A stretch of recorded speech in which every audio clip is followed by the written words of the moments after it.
Study plan and time management से related मैं आपको ऐसी टिप्स दूंगी, अगर आप स्टडी में अप्लाई करते हो तो डेफिनेटली आपको कुछ बेनिफिट्स तो देखने को मिलेंगे ही, ठीक है। अब इतने ज़्यादा डिफरेंशिएशन होने के बाद अगर आप 10-12 एग्जाम को एक साथ टारगेट करोगे तो कोई भी एग्जाम नहीं निकलेगा। एक बार एग्जाम के पैटर्न को समझ लोगे, क्वेश्चंस की क्वालिटी को देख लोगे, प्रीवियस ईयर पेपर को ऑब्जर्व कर लोगे तो आपको फुल आइडिया लग जाएगा कि भाई कितना सिलेबस कवर करना है और किस तरीके के क्वेश्चन हमसे पूछे जा रहे हैं। अपने वीक पार्ट को एंड स्ट्रॉन्ग पार्ट को क्या करो, आइडेंटिफाई करो और उसके बेसिस पर इंप्रूव करो। जो स्ट्रॉन्ग पार्ट है वो आप रिवीजन की मदद से स्ट्रॉन्ग रख सकते हो, बट जो आपका वीक पार्ट है अब आपको उस पर काम करना शुरू करना है, ठीक है। Hello my dear students, welcome you all on Medigy platform. मेरा नाम है लामे नसीम एंड आज के सेशन में हम डिस्कस करने वाले हैं effective study plan and time management के बारे में। ये जो सेशन है ये उन स्टूडेंट्स के लिए डेडिकेटेड सेशन होने वाला है जो रिसेंटली अपनी प्रिपरेशन को स्टार्ट करने जा रहे हैं और फ्रेशर हैं, क्योंकि अगर आप फर्स्ट टाइम प्रिपरेशन करने जा रहे हो मैं आपको कुछ ऐसी टिप्स बताऊंगी, कुछ ऐसी बातें बताऊंगी जो डेफिनेटली आप प्रिपरेशन की जर्नी में देखोगे और आपको अगर उसके बारे में थोड़ा पहले से पता होगा तो डेफिनेटली आप प्लानिंग कर लोगे, जिसकी वजह से आप इफेक्टिव आउटपुट निकाल सकते हो, ठीक है। तो इस सेशन में study plan and time management से रिलेटेड मैं आपको ऐसी टिप्स दूंगी, अगर आप स्टडी में अप्लाई करते हो तो डेफिनेटली आपको कुछ बेनिफिट्स तो देखने को मिलेंगे ही, ठीक है। सबसे पहला जो टिप है that is the understand the syllabus and exam pattern.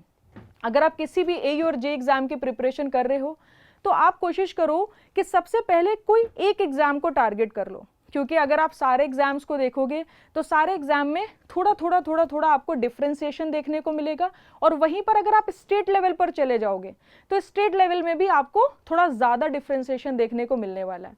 अब इतने ज़्यादा डिफरेंशिएशन होने के बाद अगर आप 10-12 एग्जाम को एक साथ टारगेट करोगे तो कोई भी एग्जाम नहीं निकलेगा। तो अगर आप फ्रेशर हो, किसी एक एग्जाम को सबसे पहले टारगेट करो, वो एसएससी भी हो सकता है, आरआरबी भी हो सकता है, बीपीएससी भी हो सकता है या आपके कोई स्टेट का एग्जाम भी हो सकता है, ठीक है। क्योंकि वो एग्जाम को टारगेट करोगे तो सिलेबस क्लियर होगा, उसका पैटर्न क्लियर होगा, आप सिलेबस एनालाइज कर सकते हो, पैटर्न को एनालाइज कर सकते हो और उसके हिसाब से अपनी स्ट्रैटेजी बना सकते हो। एक बार वो एग्जाम निकल जाएगा तो उसका जो आपने नॉलेज गेन करा, साथ में कोई दूसरा एग्जाम आप टारगेट करने जा रहे हो उसका वैल्यू एडिशन होगा तो दूसरा भी निकल जाएगा, फिर इसी तरीके से तीसरा चौथा आप मल्टीपल एग्जाम्स को टारगेट कर सकते हो, ठीक है। बट अभी के लिए कोई एक एग्जाम को आप सबसे पहले प्रायोरिटी पर लेके आओ, उसके सिलेबस को रिव्यू करो, उसके सिलेबस को रिव्यू करने के बाद उसके सब्जेक्ट को और टॉपिक को क्या करो, ब्रेक कर लो डिफरेंट चंक्स में, ठीक है। पूरे सिलेबस को एक साथ देखोगे तो पहाड़ लगेगा, बट उसको अगर आप मल्टीपल चंक्स में ब्रेक कर लोगे तो छोटे छोटे चंक्स को अब आपको टारगेट करना है, छोटे छोटे चंक्स को आपको कंप्लीट करना है, तो वो काम आपके लिए आसान हो जाएगा, ठीक है। इसी के साथ साथ पैटर्न को समझ लो। ऐसा ना हो आपने सब्जेक्ट पढ़ लिया फिर आप जो है कन्वेंशनल क्वेश्चंस लगाने बैठ गए, जबकि आपके एग्जाम में कन्वेंशनल क्वेश्चंस तो आने ही नहीं है। आपने एमसीक्यू लगाए मगर बहुत ही हार्ड न्यूमेरिकल्स को सॉल्व करना शुरू कर दिया, वो भी आपके एग्जाम में नहीं आएगा, तो टाइम वेस्ट होगा। एक बार एग्जाम के पैटर्न को समझ लोगे, क्वेश्चंस की क्वालिटी को देख लोगे, प्रीवियस ईयर पेपर को ऑब्जर्व कर लोगे तो आपको फुल आइडिया लग जाएगा कि भाई कितना सिलेबस कवर करना है और किस तरीके के क्वेश्चन हमसे पूछे जा रहे हैं, थ्योरेटिकल पूछे जा रहे हैं, स्टेटमेंट वाले पूछे जा रहे हैं, टफ न्यूमेरिकल पूछे जा रहे हैं या फॉर्मूला बेस्ड न्यूमेरिकल पूछे जा रहे हैं। उसके बेसिस पर फिर आप अपनी प्लानिंग कर सकते हो, ठीक है। तो सबसे पहले सिलेबस को रिव्यू करो और एग्जाम पैटर्न को समझ लो। देन नेक्स्ट आता है सेट क्लियर गोल। जब आप किसी भी एग्जाम को टारगेट करोगे ना तो एक तो आपका लॉन्ग टर्म गोल हो गया कि भाई ये एक एग्जाम है, 8 महीने के बाद ये एग्जाम होना है और हमें इसे क्रैक करना है, it's a long term goal.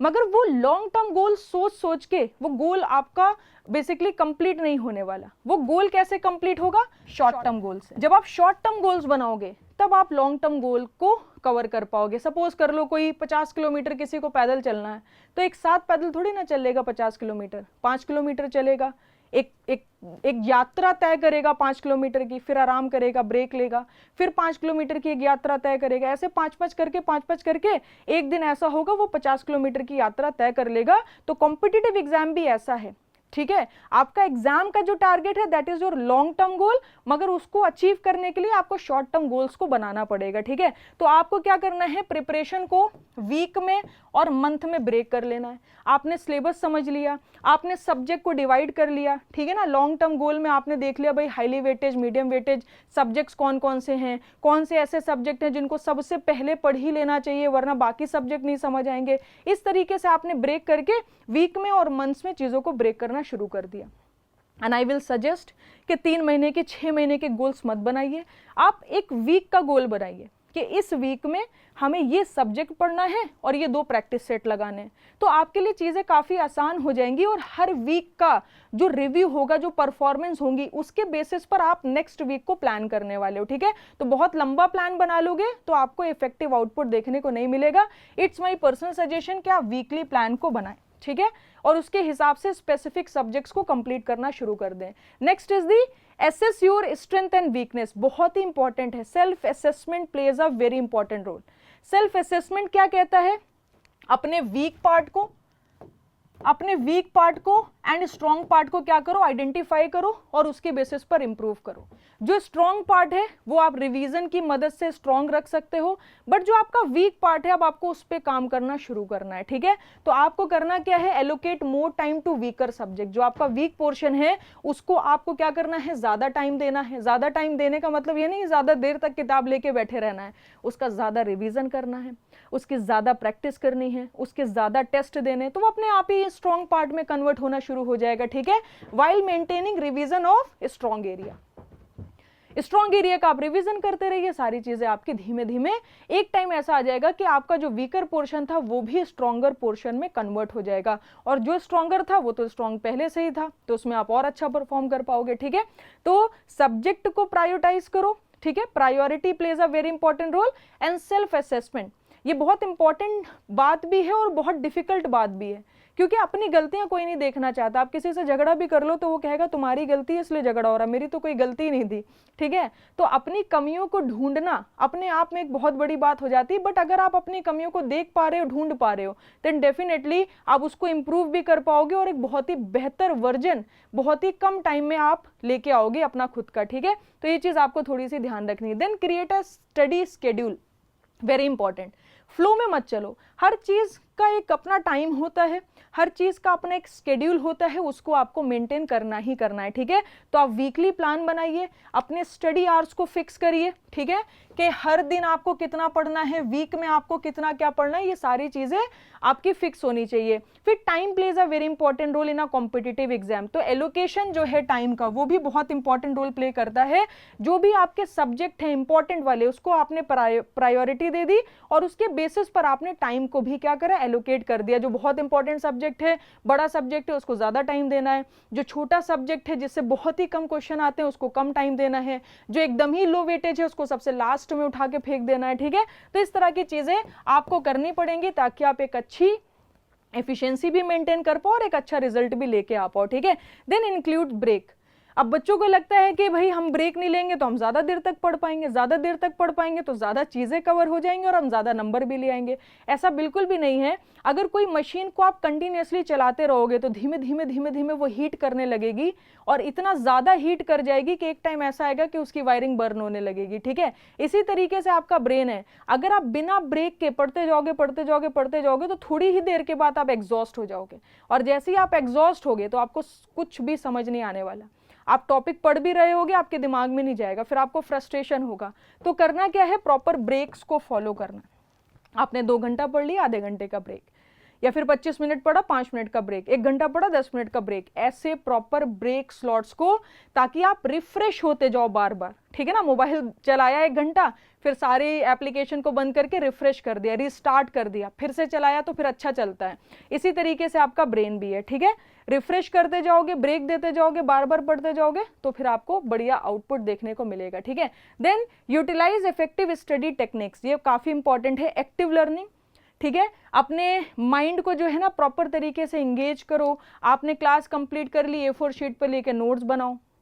ठीक है, चीज़ों को समराइज करो, ये सब एक्टिव लर्निंग में आ जाता है। जितना ज़्यादा आप चीज़ों को समराइज करोगे उतना ज़्यादा लॉन्ग टर्म के लिए उसको आप याद रख पाओगे, ठीक है। Then practice paper, regularly solve previous year paper. PYQ solve करने से एग्जैक्ट एग्जाम का आइडिया लगता है, और जब आप सॉल्व कर पाओगे ना तो आपको भी एक मोटिवेशन मिलेगा कि मैं पीवाईक्यू लगा पा रहा हूं तो अपकमिंग ईयर भी क्वेश्चन यूवाईक्यू भी लगा पाऊंगा, तो वहां से आपका एक मोटिवेशन भी बिल्ड होगा, और मोटिवेशन की मदद से आप बहुत लंबे समय तक काम कर पाओगे, ठीक है। तो regularly solve previous year paper and topic wise subject wise test to gauge progress, and अपने आप को एग्जाम के फॉर्मेट से आप थोड़ा सा रिलेट भी कर पाओगे, कंफर्टेबल कर पाओगे, ठीक है। तो ये भी काफी इंपॉर्टेंट है। देन स्टे ऑर्गेनाइज्ड, ये एक ऐसा शब्द है, अगर आप कर लोगे तो आप हजारों लाखों की भीड़ को तो वैसे ही पीछे छोड़ दोगे, क्योंकि आज का जो टाइम है ये फुल ऑफ डिस्ट्रैक्शन है। इस डिस्ट्रैक्शन से जो बच गया वो सक्सेसफुल हो गया, मतलब सिर्फ डिस्ट्रैक्शन से बचना है, आप ऑटोमेटिकली सक्सेसफुल हो जाओगे। इतना ज़्यादा डिस्ट्रैक्शन है आज के टाइम पर। 80% of the students are wasting their time on social media just to watch the reels, ठीक है। तो आप थोड़ा सा आप ऑर्गेनाइज्ड हो जाओ, डिस्ट्रैक्शन से बचो, एक ऐसा स्टडी इन्वायरमेंट क्रिएट करो जहां कोई डिस्ट्रैक्शन ना हो, एक फिक्स्ड प्लेस होना चाहिए जहां पर आप स्टडी कर रहे हो। घर पे अगर वैसा इन्वायरमेंट नहीं मिल रहा है तो आप लाइब्रेरी ज्वाइन कर लो या अपने दोस्त के यहाँ चले जाओ, एक अच्छे ग्रुप को ज्वाइन कर लो, कुछ भी करो मगर करना है, ठीक है। इसी के साथ साथ मटेरियल को भी ऑर्गेनाइज करना बहुत ज़्यादा इंपॉर्टेंट है। एक सब्जेक्ट के 40 टीचर, 40 कोचिंग का 40 मटेरियल, 500 सोशल मीडिया को फॉलो कर रहे हो, 10-15 टेलीग्राम ग्रुप ज्वाइन करे हुए हो, ये सब टाइम वेस्टिंग के प्रोसेस हैं, ठीक है। एक कोचिंग, एक सब्जेक्ट के लिए एक टीचर मोर देन सफिशिएंट होता है, ठीक है। तो आप क्या करो, अपने स्टडी मटेरियल को ऑर्गेनाइज करो, नोट्स को ऑर्गेनाइज करो, ऑनलाइन रिसोर्सेज को ऑर्गेनाइज करो, फिक्स करो। कम चीजें होंगी तो आसानी से पढ़ पाओगे, ठीक है। मल्टीपल चीजों में फंसोगे तो टाइम वेस्ट होगा। कहीं की भी टेस्ट सीरीज नहीं लगा लेनी है, एक ऑर्गेनाइजेशन की अच्छी क्वालिटी की टेस्ट सीरीज लगानी है। कहीं का भी पीवाईक्यू नहीं लगा लेना है, एक ऑर्गेनाइजेशन का अच्छा पीवाईक्यू लगाना है। कहीं से भी सब्जेक्ट नहीं पढ़ लेना, एक टीचर का अच्छा सब्जेक्ट पढ़ना, ठीक है। तो वहां से फिर आपका टाइम भी बचेगा और आप ऑर्गेनाइज्ड भी रहोगे, ठीक है। Then manage time effectively, time plays a very important role in a competitive exam. तो आप एलोकेट करो स्पेसिफिक टाइम स्लॉट्स को सारे ही सब्जेक्ट के लिए। अगर आपने एक सब्जेक्ट शुरू करा और आपने ये नहीं डिसाइड करा कि इसको हमें कितने दिन में खत्म करना है, तो इसमें बहुत टाइम लग जाएगा। और अगर आपने एक सब्जेक्ट शुरू करा और डिसाइड कर दिया 15 दिन में खत्म करना है किसी भी हाल में, तो आपकी स्पीड बढ़ जाएगी, समझने की कैपेसिटी भी बढ़ जाएगी। ये बिल्कुल वैसी बात है, अगर मैं आपको नॉर्मल दौड़ने के लिए बोल दूं तो आप अलग स्पीड से दौड़ोगे, मगर मैं आपको दौड़ने के लिए बोलूं और पीछे कोई क्रेजी डॉग को आपके पीछे छोड़ दूं तो आप उस दिन अपनी जिंदगी का सबसे ज्यादा स्पीड में बेसिकली भागने वाले हो, ठीक है। तो ये डिफरेंस आता है जब आपको टारगेट्स दिए जाते हैं, ठीक है, और आप एक प्रेशर में जब काम करते हो तो अलग तरह का आप आउटपुट निकाल पाते हो, ठीक है। That is very important. Then pomodoro technique या फॉलो कर सकते हो, साइंटिफिकली प्रूव्ड टेक्निक है। ये कहती है कि भाई 25 मिनट पढ़ो, 5 मिनट का ब्रेक ले लो, फिर 25 मिनट पढ़ो, 5 मिनट का ब्रेक ले लो, तो आप अच्छे से टाइम को मैनेज कर पाओगे, ठीक है। Then review and adjust, regularly अपने आप को रिव्यू करो, ठीक है, अपनी प्रोग्रेस को इवैल्यूएट करो और उसके बेसिस पर जो आने वाले वीक्स हैं उनके स्केड्यूल में चेंजेस करो, ठीक है। तो एडजस्टमेंट करना है, मगर एडजस्टमेंट आप तभी कर पाओगे जब आप रेगुलरली अपने परफॉर्मेंस को, अपनी प्रोग्रेस को रिव्यू करोगे। टेस्ट में मार्क्स अच्छे नहीं आ रहे तो नेक्स्ट वीक में प्रैक्टिस सेशंस को बढ़ा दिया, कुछ और क्वेश्चंस को प्रैक्टिस करना शुरू कर दिया, ठीक है। टेस्ट दे रहे थे, थ्योरेटिकल क्वेश्चन नहीं बन रहे थे, इसका मतलब रिवीजन में कहीं कमी है। नेक्स्ट वीक क्या है, एडजस्टमेंट कर रहे हैं कि और क्या इंपॉर्टेंट है एक इफेक्टिव आउटपुट के लिए। तो एडजस्टमेंट करना है और रिव्यू करना है, ठीक है। रिव्यू करोगे तो एडजस्टमेंट खुद ही समझ आने लगेगा क्या करने की रिक्वायरमेंट है। Then maintain balance, healthy lifestyle plays a very important role. 1 साल के आसपास की प्रिपरेशन की जर्नी होगी। पढ़ाई करोगे तो बैठ के पढ़ाई करोगे, बैठे बैठे भी थोड़ी सी बॉडी अनहेल्दी होने लगती है, ठीक है। तो प्रॉपर डाइट मेंटेन करो, प्रॉपर एक्टिविटीज को मेंटेन करो एंड माइंडफुलनेस। ये जर्नी ऐसी है कि यहाँ पर बहुत सारे स्ट्रेसेस आएंगी, नेगेटिव थॉट्स आएंगे, घबराहट होगी, थक जाओगे। तो कुछ ऐसे स्ट्रेस रिडक्शन टेक्निक्स जो हैं, जैसे कि योगा हो गया, इस तरह की चीजें 5 मिनट के लिए, 10 मिनट के लिए अपनी लाइफ में इंक्लूड कर लो, तो आउटपुट अच्छा हो जाएगा आपको, लॉन्ग टर्म आप मोटिवेटेड भी रह पाओगे, ठीक है। Then seek support, peer support plays a very important role. जैसे कि आप अच्छे ग्रुप्स को ज्वाइन करो जहां पर क्वेश्चन डिस्कशन हो पाए, ऐसे ऑनलाइन फोरम्स को ज्वाइन कर लो जहां पर आप एक्चुअल में थोड़ा सा प्रोडक्टिव डिस्कशन कर पाओ, इंस्टेड कि आप दूसरे प्लेटफॉर्म्स पर टाइम वेस्ट करो, ठीक है। देन डाउट्स को डिस्कस करो, अच्छे लोगों के साथ बैठोगे, अच्छे ग्रुप्स बनाओगे तो डाउट डिस्कस हो पाएंगे। देन उसके बाद एक्सपर्ट गाइडेंस, वेरी इंपॉर्टेंट, क्योंकि ये इस जर्नी में आपको बहुत सारे अप्स एंड डाउन्स दिखेंगे। बहुत बार ऐसा होगा आपको लगेगा नहीं हो सकता सिलेक्शन, छोड़ दोगे प्रिपरेशन, ठीक है। आप ऐसे टाइम पर भी आने वाले हो जहां पर आप बस गिव अप करने ही वाले होगे, बट आपका गाइड अगर अच्छा होगा, आप एक्सपर्ट की गाइडेंस ले रहे होगे, तो वहां से भी आप वापस से क्या कर सकते हो, बाउंस बैक कर सकते हो, ठीक है। तो अपने टीचर से, मेंटोर से या कोचिंग इंस्टीट्यूट से लगातार कंसल्ट करते रहिए, और जो भी आपके डिफिकल्ट टॉपिक्स हैं जो आपको नहीं समझ आए हैं वो टीचर से आप डिस्कस कर करके उसमें भी क्लैरिटी लेके आते रहिए। तो इस तरह की चीज़ों से आपकी प्रिपरेशन जो है वो थोड़ी आसान हो जाएगी, ठीक है। तो ये कुछ बातें थी मेरे दिमाग में, जो भी मेरे एक्सपीरियंसेस से मैंने सीखा वो मैंने आपके साथ शेयर करा। अगर आप प्रिपरेशन करने जा रहे हो, आपके कुछ और डाउट्स हैं तो कॉमेंट सेक्शन में लिखना बिल्कुल ना भूलिएगा। वीडियो कैसी लगी कॉमेंट सेक्शन में लिख के ज़रूर बताइएगा। Thank you very much, goodbye, take care.